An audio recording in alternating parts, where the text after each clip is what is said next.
नमस्कार। आज हम डिस्कस करेंगे गिरिराज पत्रिका, जो कि हिमाचल प्रदेश की साप्ताहिक पत्रिका। देखिए, गिरिराज पत्रिका डिस्कस करेंगे, हिमाचल प्रदेश की साप्ताहिक पत्रिका है। और गिरिराज पत्रिका का जो है ये हमारा जनवरी महीने का, जनवरी 2025 का जो है वो सेकंड पार्ट हम डिस्कस करेंगे। इससे पहले एक पार्ट डिस्कस हो चुका है और 2024 के जितने भी मंथ हुए उन सबको हम डिस्कस कर चुके हैं। और 2025 की अलग से प्लेलिस्ट जो है वो बना दी गई है हमारे यूट्यूब चैनल पर। उसका एक पार्ट हो चुका है, जनवरी महीने का पहला पार्ट, जनवरी महीने का सेकंड पार्ट आज हम डिस्कस करेंगे।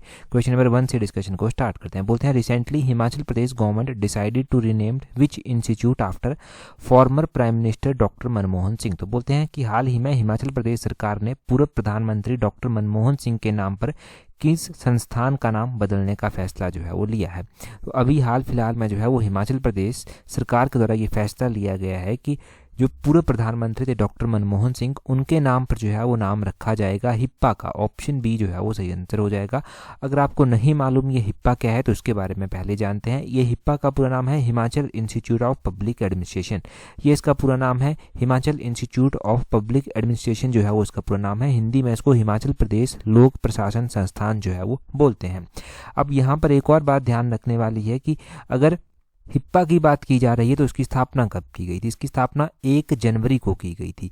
1 जनवरी 1974 को इसकी स्थापना की गई थी। और सरकार ने जो है वो इस संस्थान के 50 वर्ष पूर्व होने के इस अवसर पर जो है वो इसका नाम बदला है और इसका नाम पूर्व प्रधानमंत्री डॉक्टर मनमोहन सिंह जी के नाम पर जो है वो रखा है। तो हिप्पा में जो है वो होता क्या है ये भी तो आपको पता होना चाहिए। देखो, अभी आप ना तैयारी कर रहे होंगे Himachal Pradesh public service commission राज्य चयन आयोग के एग्जाम के लिए।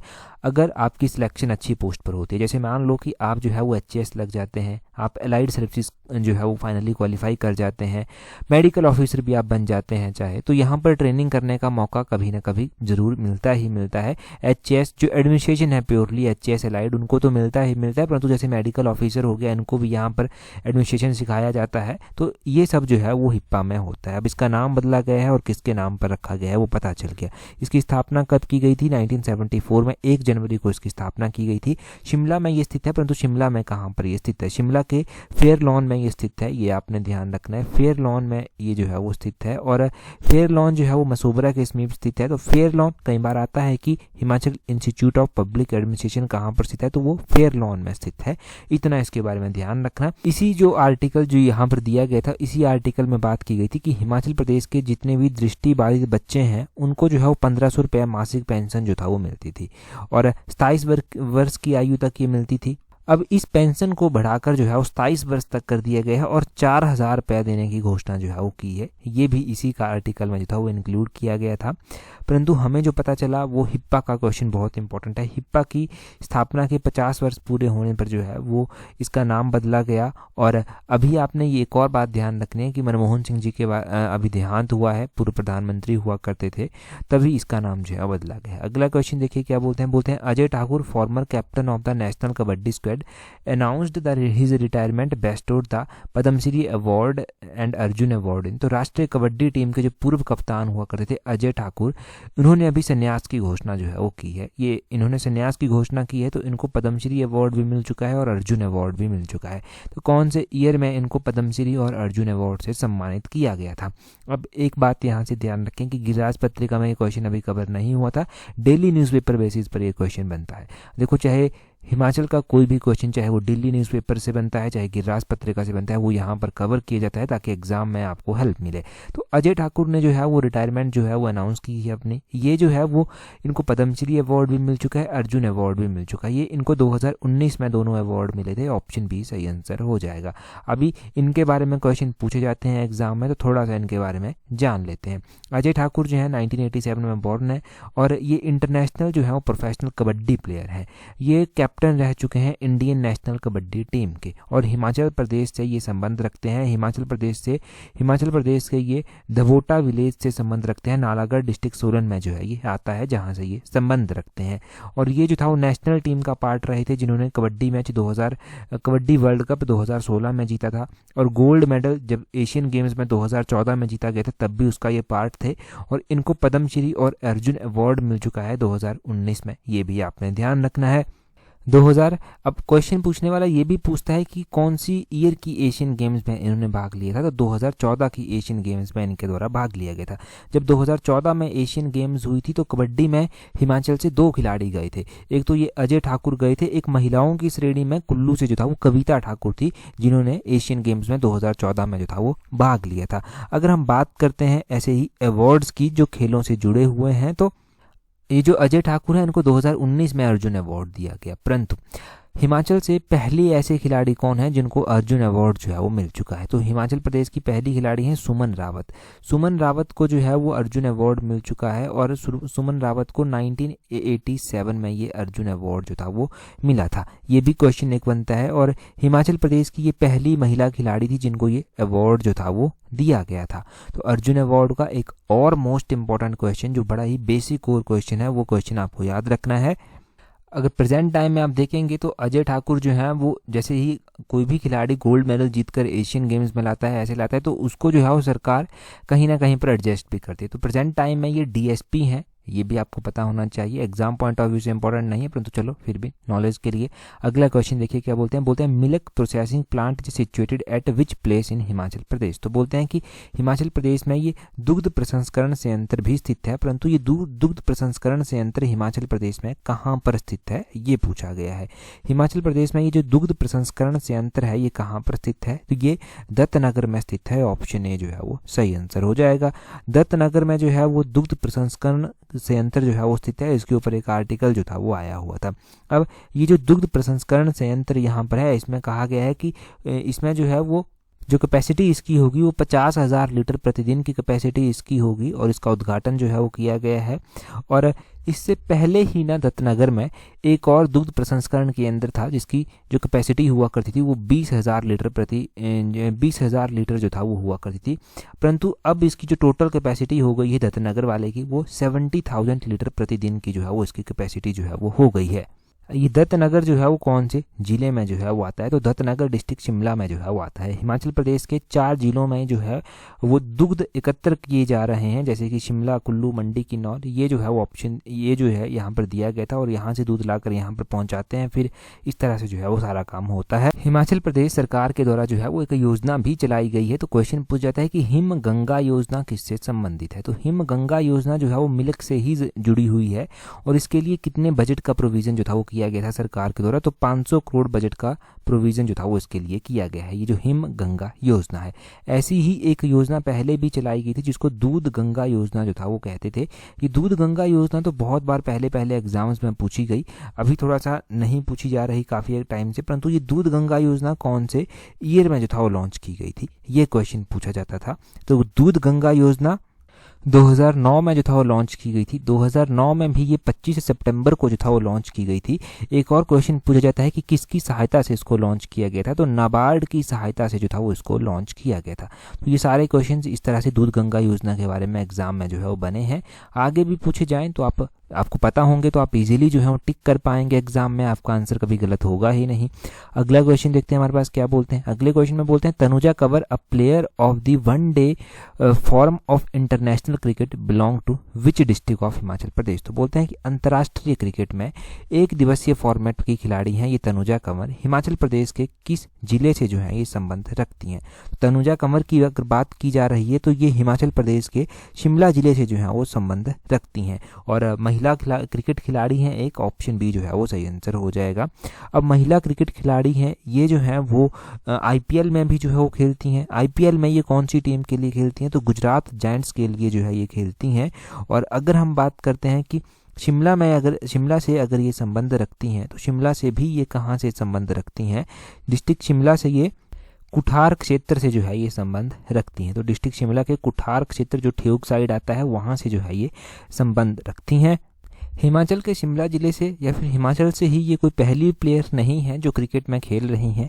इससे पहले और भी महिला प्लेयर जो हैं वो खेल चुकी हैं या खेलती हैं अभी भी, जैसे कि रेणुका ठाकुर हो गया। रेणुका ठाकुर जो है वो भी डिस्ट्रिक्ट शिमला के रोहड़ू क्षेत्र से संबंध रखती हैं और रॉयल चैलेंजर्स बेंगलुरु टीम के लिए ये आईपीएल में जो है वो खेलती हैं। शिमला के कोटखाई क्षेत्र से जो है वो विकेट कीपर हैं सुषमा वर्मा, वो भी जो है वो क्रिकेट खेलती हैं। और तनुजा कंवर का नाम तो आपने पढ़ ही लिया, ये ठेऊक कुठार क्षेत्र से जो है वो संबंध रखती हैं। तो इस तरह से हिमाचल से जो अगर महिला क्रिकेटर की हम बात करें तो ये इंपॉर्टेंट नाम जो है वो यहाँ पर आते हैं जिनको आपने ध्यान रखना है। इनके बारे में जो है वो क्वेश्चन एग्जाम में डेफिनेटली बन सकता है। ठीक है, यहाँ से इतना क्लियर हो गया।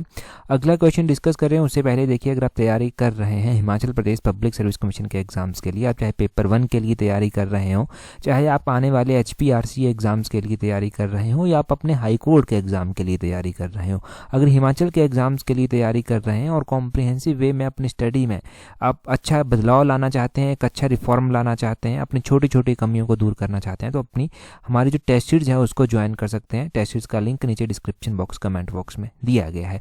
अभी देखो स्लॉट 1 लगभग बुक होने वाला है और आप टाइमली खुद को यहाँ से रजिस्टर कर सकते हैं अगर तैयारी कर रहे हैं और अपनी स्टडी को एक अच्छी शेप जो है वो टाइमली देना चाहते हैं।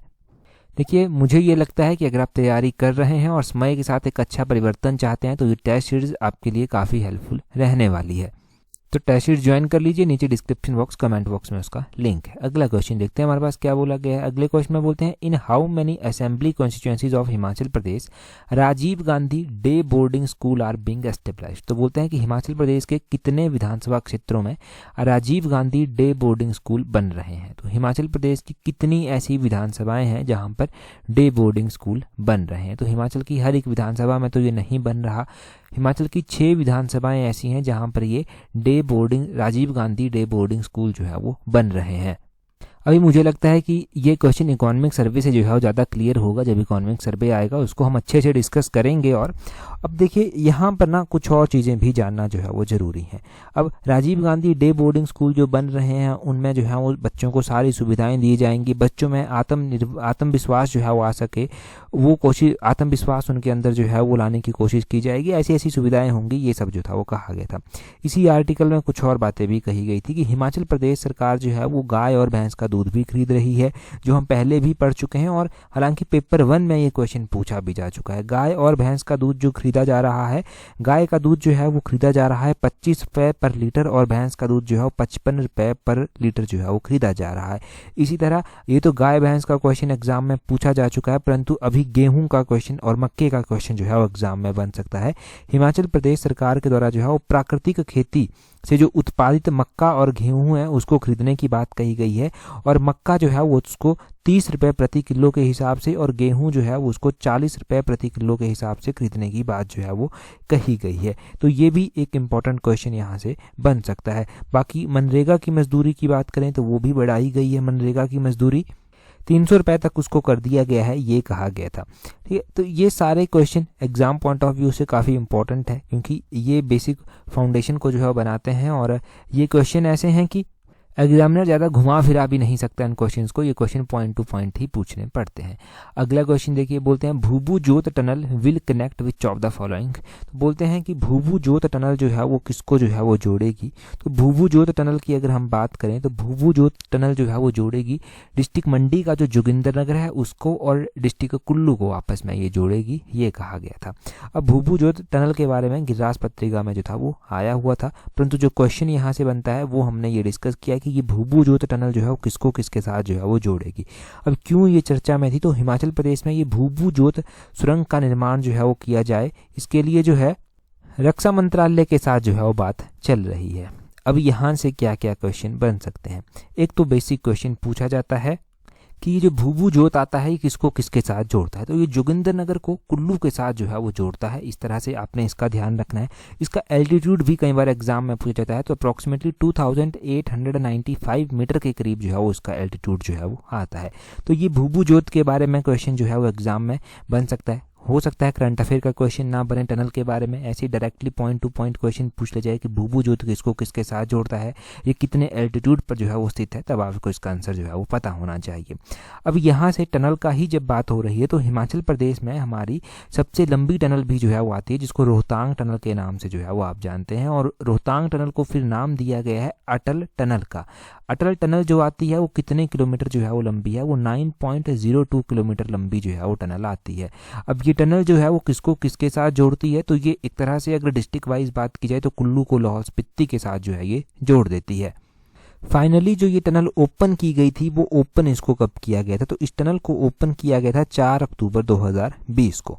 4 अक्टूबर 2020 को इसको ओपन कर दिया गया था। और प्रधानमंत्री नरेंद्र मोदी के द्वारा इस टनल को जो था वो अटल टनल का नाम दिया गया था श्री अटल बिहारी वाजपेयी जी के नाम पर 25 दिसंबर 2019 को। 25 दिसंबर को जो है वो अटल बिहारी वाजपेयी जी की जयंती होती है, जिसको गुड गवर्नेंस डे के रूप में जो है वो मनाते हैं। तो गुड गवर्नेंस डे के रूप में जो है वो 25 दिसंबर को मनाते हैं और 25 दिसंबर 2019 को जो था वो वाजपेयी जी के बर्थडे के दिन जो था वो इस टनल को जो था वो अटल टनल का नाम जो था वो दिया गया था। अच्छा, कोई और भी टनल इस तरह से है कोई? तो ऐसी ही एक सिंकुला टनल जो है वो आती है। अब ये सिंकुला टनल जो है वो किस किस को जो है वो आपस में जोड़ती है, यहाँ पर मैं लिख देता हूँ।